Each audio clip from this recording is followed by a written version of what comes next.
আজকে ফুচকা বানিয়েছি। সেই জন্য সমস্ত কাজকর্ম তাড়াতাড়ি সেরে নিয়ে সবাই মিলে রান্নাঘরে দাঁড়িয়ে গেছি, ফুচকা খাবো। তৈরি করে নিয়েছি ফুচকা, আলু, জল সব রেডি।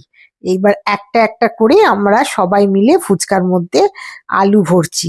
প্রথমে দেখে মনে হচ্ছিল যে উফ, বাড়িতে খেতে এত ভালো হবে, মনে হয় না দোকানের মতো স্বাদ হবে, কিন্তু বললে বিশ্বাস করবেন না, বাড়িতে দোকানের থেকেও ভালো খেতে হয়েছে।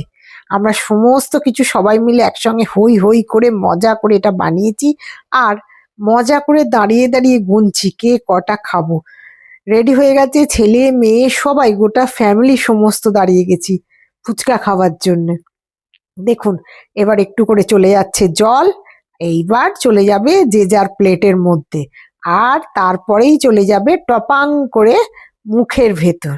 আহা, কি অপূর্ব স্বাদ, সে বলে বোঝানো যাবে না।